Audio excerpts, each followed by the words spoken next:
All right, so guys, welcome back to the channel. Too Easy Sports Betting. I'm Trice Too Easy. Happy Saturday. If you're new here, hit the subscribe button. If you've been here, give me a thumbs up, leave a comment. It helps me a lot. Guys, I don't have a review for yesterday because there were no games, so we're going to get straight into the straights, the player props, the parlays, my top plays, and I'm going to get you out of here with a fucking bag. We're going to crack these folks. Guys, if you want to join the Discord or the Patreon, $10 a month, or you can join for $5 a week. Guys, I post all the plays in there bright and early. They've had the MLB plays and the NFL plays since Thursday. I'm going to do the MLB plays today. And then for today's games, and I'll have the NFL plays uploaded at midnight. I have it on a timer, so they'll upload to YouTube at midnight. But if you want every play, player prop, parlay, and to join a dope community, come check out the Discord, man. It's growing like crazy. Everybody's in there active, and a lot of people are making a lot of money. Okay, so let's just get right into it. We're going to get into the player prop that I like today. But before I do that, sponsor of this video, betanysports.eu. If you are in a state that does not allow sports betting, you can use betanysports.eu. It is literally it's like having a recreational sports book. It's like FanDuel, it's like ESPN Bet. You can do player props, you can do parlays, you can do any type of bet you'd like. And for the month of October, they have a 55% cash bonus.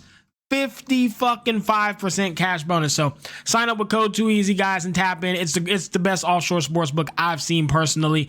A lot of people have signed up, and a lot of people have given me feedback that they love it. Okay, so you do it from your computer or your phone.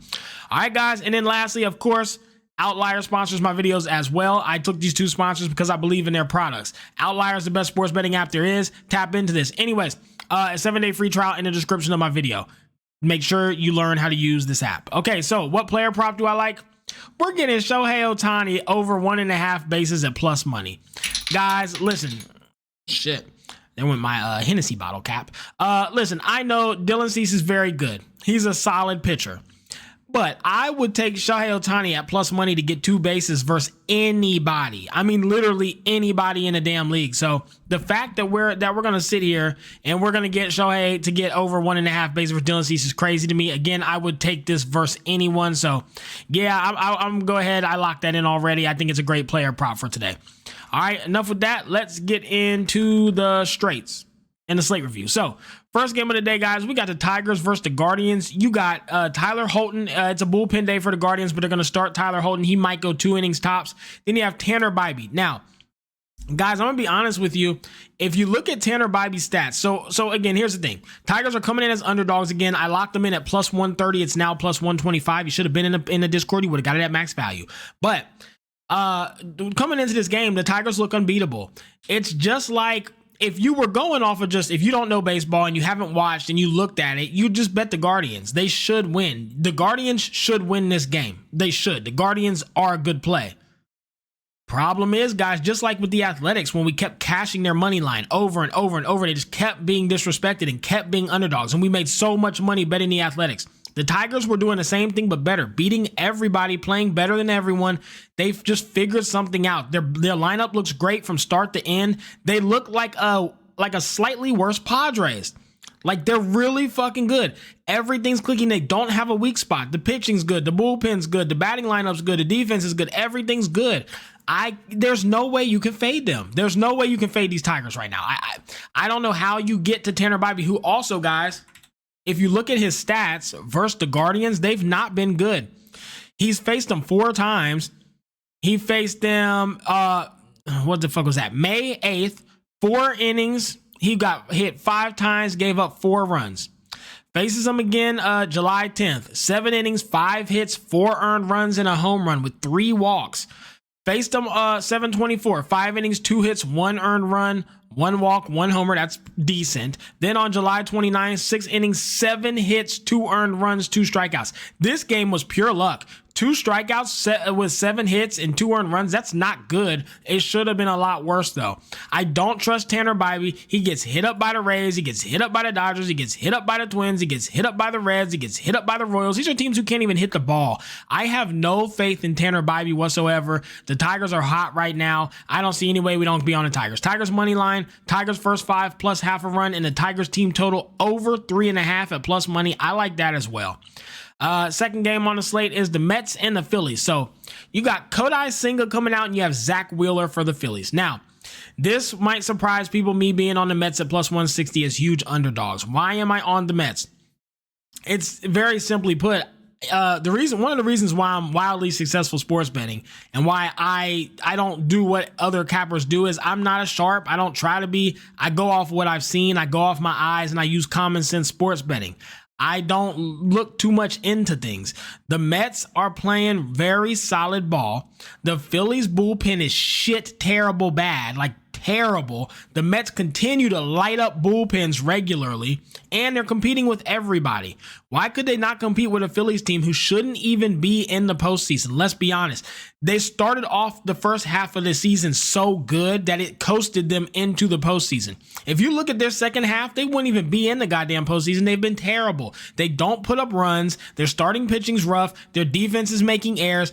The bullpen is terrible. Their bats are ice cold. These Phillies ain't balling. They're just not looking good.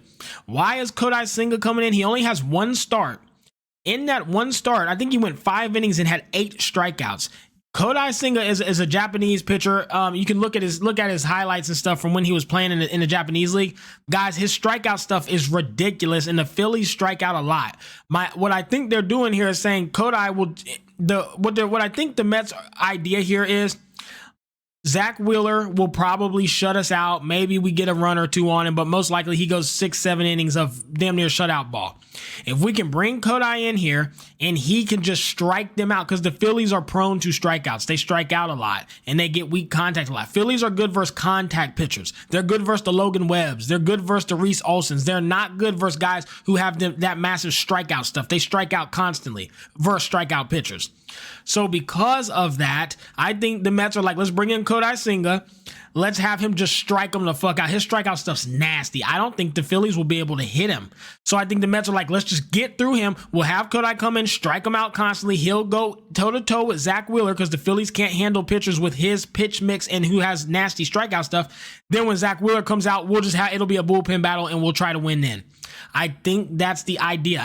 In fact, I think the Mets are going to be trying to just not even swing a lot. I think they're going to try to run up counts, run up walks, run up full counts, and get Zach Wheeler's pitch count high early. I don't think they're even really going to try to attack him much because it's pointless. I think they want to run that pitch count up. Kodai Senga, though, I think is a good choice here versus the Phillies. I think his pitch mix does well. I think he strikes him out, hangs with Zach Wheeler, and gets them to the bullpen where they can hit the shitty Phillies bullpen and win the game late. So that's where I'm at. If you wanted to take the Phillies first 5 plus a run, I get it, but I do think the Mets win the full game. And I'd also be on the under 7.5 because I don't think either of these teams score. I don't think the Phillies score. I don't think the Mets score until the bullpens come in. That's when I think the game kind of busts wide open. Bust it wide up. Bust it. Anyways, Royals and the Yankees. Michael Wacha and Garrett Cole, 2 aces. So the Royals, you got Seth Lugo, you got Michael Wacha. Michael Wacha's pretty much their ace. I'm going to lean the Yankees -1.5 and the Yankees team total over 3.5, both at plus money. The reason why is I know the Yankees have been inconsistent. I know that they've struggled. I know that they look like the best team and the worst team, and it's very frustrating. That said, this is time. We have a World Series to get to, and it's time to stop bullshitting. It's time to hit the fucking ball. Winners find ways to win. Royals shouldn't even be in this series. They're putting up 1 or 2 runs a game. Michael Wacha is not that pitcher to come out here and shut out the Yankees. He's very good, but he is not Paul Skeens. He is not Michael King. He's not Terry Scuball. He's going to come out here and get hit by these Yankees. The Yankees are they damn near got $1 billion outfield. It's ridiculous. Their batting lineup is so much money.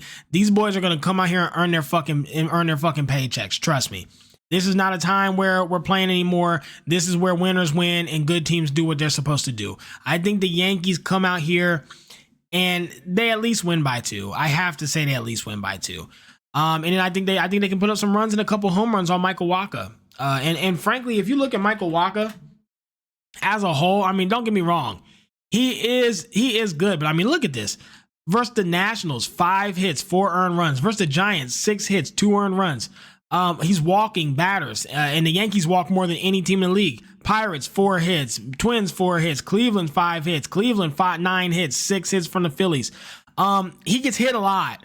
I do this every time. I don't like pitchers who get hit a lot versus the Yankees, because if you just usually are getting hit and it's a couple bases, whatever. If you're getting hit by the Yankees, it's fucking home runs. Yankees by 2, Yankees team total over 3.5. That's where I gotta be. Last game on the slate, guys. Padres with Dylan Cease, Dodgers with Yoshinobu Yamamoto, Hisataki Kamayaka. Listen, guys, here's the thing. There is no way you fade the Padres. There's no way. I know the Dodgers are good, best offense in baseball, yada yada. Pitching wise, Yamamoto's okay, but I don't think he's better than Dylan Cease. I really don't. I think Padres have a pitching advantage. I think they have a batting advantage. I think they have a defense advantage. I think they have a bullpen advantage. Frankly, the Padres are possibly the best team in baseball. Them and the Tigers are the two top contenders, in my opinion. They have no weak spots. There's not anywhere you can look at this team and say it could use work. They both can hit batter 1 through 9. They both have amazing starting pitchers. Both have great bullpens, defense, offense. There's no weak spots in these two teams. What's the Dodgers' problem? Their bullpen is god awful. Their starting pitching has struggled. Their bats have been shit. Let's be honest. Sure, they bust open a couple games, but by far and large, versus shit teams, mind you, are bad pitchers. By far and large, versus solid teams, they don't do anything, just like the Yankees. So and the Padres are got to be on top of the world right now. Their morale's high, and that team is just vicious. And Tatis Jr. just came back. Padres money line for sure. They should not be dogs, or the Padres team total over 3.5. Okay, guys, let's look at the parlays that I like today. So for parlays, I've got these two. I like the Tigers plus 1.5, the Mets plus 2.5, the Yankees minus 1.5, and the Padres plus 1.5. You get this at plus 611. I think the Padres and the Tigers win anyways, and Lord knows the Phillies can't score, and Zach Wheeler has to come out eventually. So the Mets plus 2.5 is easy. It's really going to come down to can these Yankees win by 2 or not. I think they can. I like it. Plus 611. Lock it. Second one I like, Tigers and Padres straight up plus 384. I love this play. I fucking love this play. So those are two parlays that I'm on today. Let's look at my final plays of the day that I did lock in already. Discord and Patrons locked them in. Let's take a look. What are my plays today? Boom, boom. All right. I locked the Tigers money line at plus 130. It is now plus 125. So 5 points is gone, but I would still lock it. Tigers first 5 plus half a run is now minus 125. I got it at minus 120, but I'd still lock it. That's 10 points of value. You should have been in the Discord. Mets and the Phillies. I'm on the Mets money line at plus 160. It's now plus 155. Again, 5 points of value. I'm on the under 7.5 at minus 125. It's now minus 135. That's 10, 15, 20, 25 points of value. Yankees by 2 at plus 110. That's the same. Padres money line at plus 115, and the Padres team total over 3.5. Let me see what that's at right now. Padres team total over 3.5 is minus 115. That's another 5 points. 30 points of value. So I want you to think about that today when you make that $50 bet on a straight, that if you had paid that damn $10 a month to be in that Discord, you would have already had this, and you would have made up the money you paid in the Discord for the money for the extra juice you're going to have to pay to place the bets in the first place. Let's get out here. Let's get it today. Let's get a bag. I've been killing the wild card series. I fucking crushed the slate with that. And I'm going to continue to carry it into these divisional games. I'm like a fucking messiah with this shit. There's a lot of people that good at baseball, Captain, but there's not a lot of people that great. I'm one of the greats. Let's get out here. Let's get a bag today. Let's crack these folks.